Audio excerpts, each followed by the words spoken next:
দর্শক আপনাদের আমন্ত্রণ জানাচ্ছি আজকে চট্টগ্রামের শুরুতেই শিরোনাম জানাবো। চট্টগ্রাম সিটিতে 2145 কোটি টাকার প্রস্তাবিত বাজেট ঘোষণা। জলাবদ্ধতা নিরসন মাথায় রেখে বন্দর নগরীকে ক্লিন ও গ্রিন সিটিতে রূপান্তরের পরিকল্পনা। এই জায়গায় জনগণ সবচেয়ে বেশি, কারণ আপনারা যদি এখন একমাত্র সমস্যা আমি চট্টগ্রাম সিটির সবাই বলবেন জলাবদ্ধ। কাজে আমরা মনে করি এই প্রকৌশল বিভাগকে আমরা সর্বোচ্চ প্রায়োরিটি দিচ্ছি। চট্টগ্রাম কাস্টমে কর্মকর্তা কর্মচারীদের আবারও কলম বিরতি, শুল্কায়ন ও রাজস্ব আদায় কার্যক্রম ব্যাহত, ক্ষুব্ধ ব্যবসায়ীরা। কর্মবিরতি করতে চাচ্ছে 12টা পর্যন্ত না, 3টা পর্যন্ত আসবে না, 5টা পর্যন্ত, এরপর আসি আবার 4টা পরে চলে যাবে। কাজটা আমাদের যদিও সকাল থেকে হয়ে যেত, আমার আজকে একটা ডকুমেন্টটা প্রসেসিং শেষ করে শিপিং এজেন্টদের ডিউ নিয়ে এটা ডেলিভারি প্রসেসিং করা যায়। 5 দিয়ে 3 চাকার অভিনব গাড়ি বানিয়ে তাক লাগিয়ে দিয়েছেন চট্টগ্রামের তরুণ উদ্ভাবক। আধুনিক ফিচার সম্বলিত বাহনটি ঘন্টায় ছুটতে পারে 165 কিলোমিটার। আমি দেখি তৈরি করেছি আমেরিকান পোলারিং স্লিংশট, কিন্তু সক্ষমতা আমার দেশের, সম্পূর্ণ আমার নিজের দেশের কাঁচামাল দিয়ে করেছি, সেটা হচ্ছে আমার চ্যালেঞ্জ।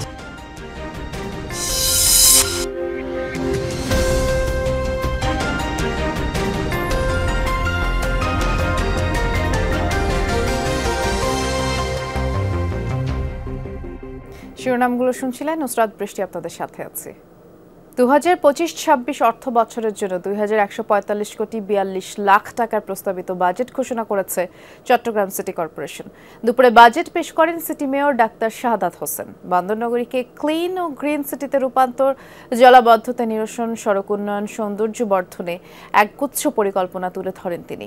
চট্টগ্রামে 4 বছরের মধ্যে এবারের বাজেটই আকারে সবচেয়ে বড়। আদালতের আদেশে গত 5 নভেম্বর চট্টগ্রাম সিটি কর্পোরেশনের মেয়র দায়িত্ব গ্রহণের পর বন্দর নগরীকে ক্লিন ও গ্রিন সিটিতে রূপান্তরে গুরুত্ব দেওয়ার কথা বলে আসছেন ডাক্তার শাহাদাত হোসেন। 7.5 মাস পর ঘোষিত বাজেটেও প্রকৌশল ও উন্নয়ন খাতে বরাদ্দ বাড়িয়েছেন। জনগণ রাস্তাঘাটের উন্নয়ন চায়, জনগণ সড়ক বাতি থাকুক সেটা চায়, আলোকায়ন চায়, জনগণ ফুটওভার ব্রিজ হয়েছে কিনা, ওভার ব্রিজ হয়েছে কিনা, ওভারপাস হয়েছে কিনা, এবং জলাবদ্ধতার নিরসন ঠিকমতো হচ্ছে কিনা, এই জায়গায় জনগণ সবচেয়ে বেশি। কারণ আপনারা যদি এখন একমাত্র সমস্যা আমি চট্টগ্রাম সিটির সবাই বলবেন জলাবদ্ধতা, ওয়াটার লগ। কাজে এটাই কিন্তু প্রকৌশল বিভাগের অধীনে। কাজে আমরা মনে করি এই প্রকৌশল বিভাগকে আমরা সর্বোচ্চ প্রায়োরিটি দিচ্ছি। গত কয়েক দশক ধরে চট্টগ্রাম মহানগরীর প্রধান সমস্যা জলাবদ্ধতা। মূল প্রকল্প চট্টগ্রাম উন্নয়ন কর্তৃপক্ষ বাস্তবায়ন করলেও তাদের সাথে সমন্বয় করে এই সংকট দ্রুত নিরসনের আশ্বাস দেন মেয়র। বড়াইপাড়া খালটি একমাত্র খাল, 36টি খাল সিডিএ করছে, এই একটি খাল কিন্তু আমরা করছি। পারফেক্টলি যদি আমরা ঠিকমতো যেভাবে কাজ যদি সম্পন্ন হয়, তাহলে কমপ্লিট বদ্দারহাট, বাকুলিয়া, চকবাজার, মুরাদপুর, এই পানিগুলো কিন্তু খুব সহজে কর্ণফুলী নদীতে গিয়ে পড়বে চাকতাখাল হয়ে। গত 2 অর্থ বছরের তুলনায় এবার বেড়েছে বাজেটের আকার। সীমাবদ্ধতার মধ্যেও তা বাস্তবায়নে আশাবাদী মেয়র। 600 কোটি দেনা নিয়ে দায়িত্ব নেয়ার পর গত 7.5 মাসে 150 কোটি টাকা পরিশোধ করেছেন বলে জানান তিনি। ইতিহাসে প্রথমবারের মতো চট্টগ্রাম বন্দর থেকে 140 কোটি টাকা পৌরকর আদায় করা সম্ভব হয়েছে। আল আমিন শিকদার, যমুনা নিউজ, চট্টগ্রাম। চেকপোস্টে দৌড়ে মোটরসাইকেল থামাতে গিয়ে ট্রাকের নিচে পড়ে পা বিচ্ছিন্ন হয়েছে এক পুলিশ সদস্যের। তার নাম আলাউদ্দিন, লোহাগড়া থানার কনস্টেবল তিনি। চট্টগ্রামের লোহাগড়া উপজেলার চুন্তি হাজি রাস্তার মাথায় চেকপোস্টে মর্মান্তিক এই ঘটনা ঘটে। পুলিশের প্রত্যক্ষদর্শীদের দাবি, মাদক পরিবহনের খবর পেয়ে চেকপোস্টে পুলিশের তল্লাশি চলছিল। এ সময় দ্রুতগামী একটি বাইককে থামানোর চেষ্টা করে তারা ব্যর্থ হন। পেছনে আসা আরেকটি বাইকের 2 আরোহীকে এক পুলিশ সদস্য ধাক্কা দিলে অপর পাশে থাকা কনস্টেবল আলাউদ্দিন ছিটকে চলন্ত ট্রাকের নিচে পড়লে তার পা বিচ্ছিন্ন হয়ে যায়। তাকে চট্টগ্রাম মেডিকেলে ভর্তি করা হয়। 2 বাইক আরোহীর কাছে মাদক পাওয়া যায়নি, তবে সড়ক পরিবহন আইনে মামলায় তাদের গ্রেফতার করা হয়েছে।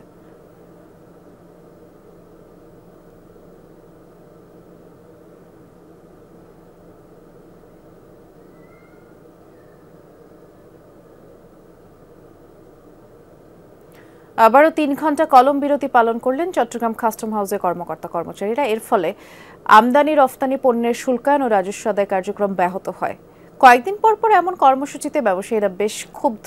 এতে করে আমদানি পণ্য খালাস ব্যাহত এবং বন্দরে কন্টেইনার জট সৃষ্টি হচ্ছে বলে জানিয়েছেন তারা।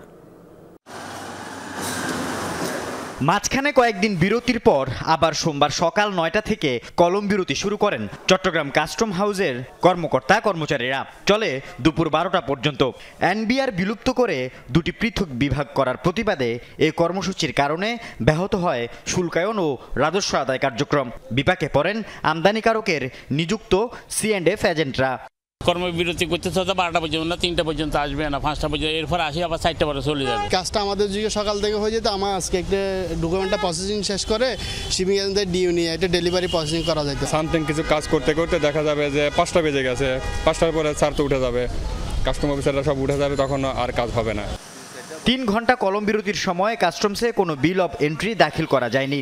শুল্কায়নও বন্ধ থাকায় আটকে পড়ে অনেক পণ্য চালান।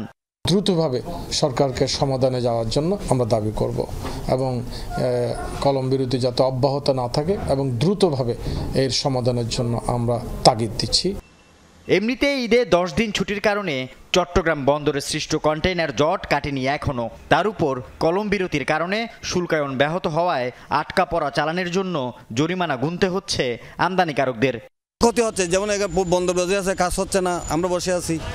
আমরা কি ওদের তো সরকারি অফিসার, আমরা কি ওদের চাপ দিতে পারবো? এটা তো জনসাধারণের গায়ে পড়তেছে, কারণ আমদানিকারক তো নিয়ে এটা ভোক্তা পর্যায়ে সরবরাহ করবে, সেগুলো তো অটোমেটিকলি জনগণের কাঁধের উপর এসে পড়তেছে। ক্ষতিগ্রস্তটা সকল কনজিউমার আইটেম জনগণের উপরে যেয়ে পড়ছে, কারণ আমি ইম্পোর্ট করেছি, আমার কস্টিং প্লাস করেই তো আপনার কাছে আমি বিক্রি করব। চট্টগ্রাম কাস্টম হাউসে গড়ে প্রতিদিন প্রায় 7,000-এর বেশি বিল অফ এন্ট্রি ও বিল অফ এক্সপোর্ট দাখিল হয়। কর্মবিরতির কারণে তা অর্ধেকে নেমে আসে। আল আমিন শিকদার, যমুনা নিউজ, চট্টগ্রাম। করোনা ভাইরাসে আক্রান্ত হয়ে চট্টগ্রামে আরও 2 জনের মৃত্যু হয়েছে। এ নিয়ে মৃতের সংখ্যা দাঁড়ালো 6 জনে। বেসরকারি ইম্পেরিয়াল হাসপাতালে সবশেষ মারা যাওয়া 2 জন হলে 95 বছর বয়সী কাজী আব্দুল আওয়াল এবং 95 বছর বয়সী রাবেয়া খাতুন। আগে থেকে তারা নিউমোনিয়া পরবর্তী ফুসফুসের প্রদাহজনিত জটিলতায় ভুগছিলেন বলে চিকিৎসকরা জানিয়েছেন। সিভিল সার্জন কার্যালয়ের তথ্য বলছে, গত 24 ঘন্টায় চট্টগ্রামে নতুন করে করোনা আক্রান্ত হয়েছে 4 জন, আর এ নিয়ে মোট আক্রান্তের সংখ্যা দাঁড়ালো 78 জনে।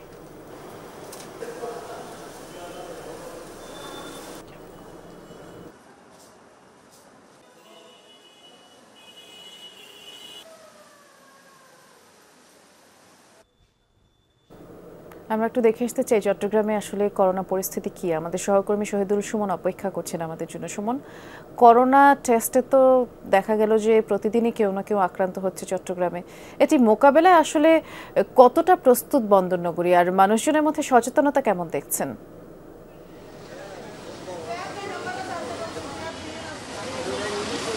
দৃষ্টি, আগে যদি আমি বলি সচেতনতার কথা, সেটি কিন্তু খুব কম। আমরা প্রথম ধাপে যখন করোনা আমরা দেখেছি ভয়াবহ আকার ধারণ করেছে, তখন মানুষের মধ্যে সেভাবে কিন্তু করোনা প্রতিরোধে তাদের যে ব্যবস্থাগুলো নেওয়ার কথা, স্বাস্থ্য বিধিমালা কিংবা মাস্ক পরিধানের কথা, সেই বিষয়টি এখন কিন্তু বেশ উপেক্ষিত হচ্ছে।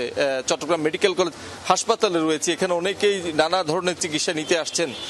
তারা বেশিরভাগই কিন্তু আসলে যে স্বাস্থ্যবিধি মানার কথা, মাস্ক পরিধানের কথা, সেই বিষয়গুলোতে কিন্তু তারা খুব বেশি অনীহা প্রকাশ করছে আমরা দেখছি। তবে চট্টগ্রামে যে রোগীগুলো মারা যাচ্ছেন করোনা আক্রান্ত হয়ে, তারা কিন্তু করোনার পাশাপাশি অন্যান্য বিভিন্ন রোগে কিন্তু তারা আক্রান্ত হচ্ছেন, বিশেষ করে বার্ধক্যজনিত। আজকে যদি আমরা মৃতের যে 2 জন মৃত্যুবরণ করেছেন তাদের বয়স বলি, সেক্ষেত্রে একজনের বয়স 80 এবং আরেকজনের বয়স 95। সেক্ষেত্রে কিন্তু একেবারে করোনার পাশাপাশি যারা মারা যাচ্ছেন তারা কিন্তু নানা রোগে আক্রান্ত, অন্যান্য রোগের জটিলতায় কিন্তু তারা মৃত্যুবরণ করছেন বলে চিকিৎসকরা জানিয়েছেন। ফলে চট্টগ্রাম মেডিকেল কলেজ সহ অন্যান্য যেসব জেনারেল হাসপাতাল রয়েছে, চট্টগ্রাম সিটি কর্পোরেশন স্বাস্থ্য বিভাগ, তারা কিন্তু ডেডিকেটেডলি সেই হাসপাতালগুলোতে করোনা ওয়ার্ড চালু করেছেন এবং পরীক্ষা টিকার ব্যবস্থা করেছেন। তারপরেও মানুষের মধ্যে আমরা যদি গতকাল পর্যন্ত আসলে দেখেছিলাম চট্টগ্রাম মেডিকেল কলেজ হাসপাতালে টিকা নিতে কিন্তু একজন মানুষও কিন্তু এখনো পর্যন্ত আসেনি। ফলে কিন্তু এই যে অনীহা, সেটিতে কিন্তু করোনার যে ভয়াবহতা, সেটি কিন্তু আমরা সামনের দিকে এগিয়ে যাচ্ছে। আজকে 120 জনের নমুনা পরীক্ষা করা হয়েছে, তার মধ্যে 4 জনের করোনা শনাক্ত হয়েছে। এভাবে কিন্তু এখন পর্যন্ত আমরা দেখছি প্রায় 78 জন করোনা আক্রান্ত হয়েছেন। সব মিলিয়ে কিন্তু চিকিৎসকরা বলছেন এখনই আসলে তাদেরকে সচেতন হতে হবে এবং স্বাস্থ্য বিধি সহ স্বাস্থ্য বিভাগ থেকে যেসব নির্দেশনা আসলে জারি করা হয়েছে সেই নির্দেশনা যেমন মানতে হবে, তেমনি কিন্তু জনসমাগম এড়িয়ে যেতে হবে, মাস্ক ব্যবহার করতে হবে, সামাজিক দূরত্ব যেটি রয়েছে সেটিও কিন্তু আসলে সেই বিধানটিও মানতে হবে। সব মিলিয়ে স্বাস্থ্য বিভাগের পক্ষ থেকে তারা বেশ কিছু পদক্ষেপ গ্রহণ করেছেন। এখন সচেতন থাকতে হবে, এটি আসলে চিকিৎসকরা বারবার বলছেন। আসলে এই সচেতনতার কোনো বিকল্প নেই। ধন্যবাদ, বিস্তারিত জানাচ্ছিলেন আপনি। চট্টগ্রামে নানা আয়োজনে অনুষ্ঠিত হয়েছে নজরুল জয়ন্তী উৎসব। কবি নজরুল একাডেমি আয়োজিত অনুষ্ঠানে বক্তারা জাতীয় কবির সাহিত্যকর্ম, সঙ্গীত সহ বিভিন্ন বিষয়ে আলোকপাত করেন। তার কালজয়ী সৃষ্টি বাঙালির কাছে আনন্দ ও প্রেরণার উৎস বলেও মন্তব্য করেন বক্তারা। আলোচনা শেষে সাংস্কৃতিক পরিবেশনায় অংশ নেন 2 শতাধিক ক্ষুদে শিক্ষার্থী। আর এ সময় চট্টগ্রাম বিভাগের সহকারী কমিশনার, নজরুল গবেষক ও একাডেমির কর্মকর্তারাও উপস্থিত ছিলেন।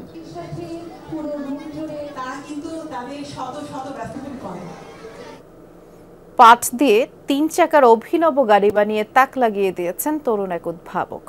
আধুনিক সব ফিচারযুক্ত গাড়ি ঘন্টায় 165 কিলোমিটার গতিতে ছুটতে সক্ষম। সামরিক বাহিনীর মিনি ট্যাঙ্ক হিসেবেও গাড়িটি ব্যবহার সম্ভব বলে নির্মাতা দাবি করছেন। এটি তার 19তম উদ্ভাবন। চট্টগ্রামের সড়কে হঠাৎ দেখা মেলে অন্যরকম এই গাড়িটি। দেখতে অনেকটা পোলারিস স্লিংশট মোটরসাইকেলের মতো, তবে এটি আমেরিকায় নয়, তৈরি হয়েছে চট্টগ্রামের চকবাজারের একটি গ্যারেজে। গাড়িটির যিনি নির্মাতা তার থলেতে নেই নামী কোনো প্রতিষ্ঠানের ইঞ্জিনিয়ারিং ডিগ্রি, এমনকি 5ম শ্রেণীর গণ্ডিও পার হতে পারেননি। তারপরও মাত্র 53 ঘন্টায় সোনালী আঁশ, পাট সহ পরিবেশ বান্ধব বিভিন্ন সামগ্রী ব্যবহার করে গাড়িটি প্রস্তুত করেছেন বুলবুল আহমেদ নামের এই তরুণ। 445 কেজি ওজনের গাড়িটি ঘন্টায় 165 কিলোমিটার গতিতে ছুটতে সক্ষম। নির্মাতার দাবি গতি আরও বাড়ানো সম্ভব। 300 সিসির ইঞ্জিন, উন্নত braking system, steel road gearing, lighting সহ আছে আধুনিক সব ফিচার। গাড়ির গায়ে লেখা মেড ইন বাংলাদেশ অনুপ্রাণিত করে বুলবুলকে। না আমার কোনো ইঞ্জিনিয়ারিং সার্টিফিকেট আছে, না আমার ক্লাস 5-এর উপর কোনো ডিগ্রি আছে। আমি দেখি তৈরি করেছি আমেরিকান পোলারিং স্লিংশট, কিন্তু সক্ষমতা আমার দেশের, সম্পূর্ণ আমার নিজের দেশের কাঁচামাল দিয়ে করেছি, সেটা হচ্ছে আমার চ্যালেঞ্জ। চালক সিটের পাশে এই সুইচগুলো বদলে দেবে গাড়ি সম্পর্কে আপনার প্রযুক্তিগত ধ্যান ধারণা। নির্মাতার দাবি এই গাড়িটি সামরিক বাহিনীর মিনি ট্যাঙ্ক হিসেবে ব্যবহারও সম্ভব। সুইচ দিয়ে নিয়ন্ত্রণ করা যাবে ড্রোন, রকেট, মিসাইল, গ্রেনেড বিস্ফোরণ। সুযোগ রয়েছে জ্যামার বসানোরও, যা স্থলপথে এগিয়ে রাখবে বাংলাদেশকে। ড্রোনের জন্য জ্যামারও ইউজ করতে পারবে, বা অ্যান্টি ড্রোন গান ইউজ করতে পারবে, ছোট গ্রেনেড ইউজ করতে পারবে যেটা দূর থেকে ছোড়ার জন্য, অথবা কি ছোট রকেট মিসাইলের জন্য, যেটা ম্যানুয়ালি কন্ট্রোল করা যাবে। এটি বুলবুলের 19তম উদ্ভাবন, তাই এর নামকরণ করা হয়েছে CG-019।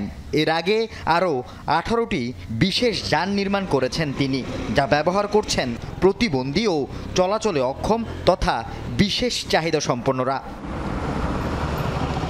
আল আমিন শিকদার, যমুনা নিউজ, চট্টগ্রাম। চট্টগ্রামের বাঁশখালীতে সুবিধাবঞ্চিত ভূমিহীন 40 পরিবারকে নগদ অর্থ সহায়তা প্রদান করেছে প্রবাসী মানব কল্যাণ ফাউন্ডেশন নামের একটি সংগঠন। উপজেলায় সরল ইউনিয়নের মিঞ্জিরিতলা হাকিমিয়া মাদ্রাসা মিলনায়তনে এই উপলক্ষে অনুষ্ঠানের আয়োজন করা হয়। বক্তারা মানব কল্যাণে ও জনসেবায় সবাইকে এগিয়ে আসার আহ্বান জানান। পাশাপাশি সংগঠনটির বিভিন্ন কর্মকাণ্ড, এলাকার উন্নয়নে গৃহীত পদক্ষেপের কথাও তুলে ধরেন তারা। অনুষ্ঠানে চট্টগ্রাম দক্ষিণ জেলা বিএনপির যুগ্ম আহ্বায়ক মিশকাতুল ইসলাম চৌধুরী পাপ্পা, জামায়াতে ইসলামী নেতা জহিরুল ইসলাম সহ অনেকেই বক্তব্য রাখেন। চট্টগ্রামে রামপুর ওয়ার্ড বিএনপির নতুন কমিটি ঘোষণা করায় আনন্দ মিছিল করেছে নেতাকর্মীরা। ঈদগাহ কাঁচা রাস্তার মোড় থেকে বেরিয়ে মিছিলটি বিভিন্ন সড়ক প্রদক্ষিণ করে, পরে নয়াবাজার বিশ্ব রোড মোড়ে সমাবেশে বক্তারা বলেন, জাতীয় নির্বাচনের রোডম্যাপ ঘোষণা এখন সময়ের দাবি। যে কোনো ষড়যন্ত্র রুখে দিতে সবাইকে ঐক্যবদ্ধ থাকার আহ্বান জানান বক্তারা। সমাবেশে নবগঠিত রামপুর ওয়ার্ড বিএনপির আহ্বায়ক আফসারুল ইসলাম, সদস্য সচিব আলমগীর সহ অনেকেই বক্তব্য রাখেন। 42তম প্রতিষ্ঠাবার্ষিকী উপলক্ষে চট্টগ্রামে শোভাযাত্রা ও সমাবেশ করেছে বাংলাদেশ ইসলামী যুব সেনা চট্টগ্রাম উত্তর জেলা। শোভাযাত্রাটি নগরীর জিএসসি মোড় সহ আশপাশের বিভিন্ন সড়ক প্রদক্ষিণ করে।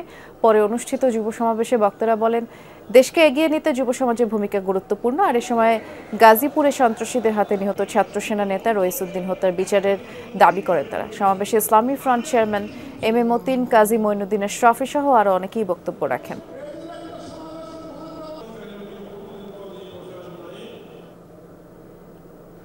আন্ডারপাস নির্মাণের দাবিতে চট্টগ্রামের মিরসরাইয়ের বারৈয়ারহাট বাজারে মানববন্ধন করেছে স্থানীয়রা। ঢাকা চট্টগ্রাম মহাসড়কের উপর নির্মিত ফুটওভার ব্রিজের পাশাপাশি আন্ডারপাস নির্মাণের দাবি করেন। বলেন, শিশু কিশোর বয়স্করা ফুটওভার ব্রিজ ব্যবহার করতে পারছে না, তাদের চলাচলের সুবিধার্থে আন্ডারপাস নির্মাণের দাবি জানান তারা।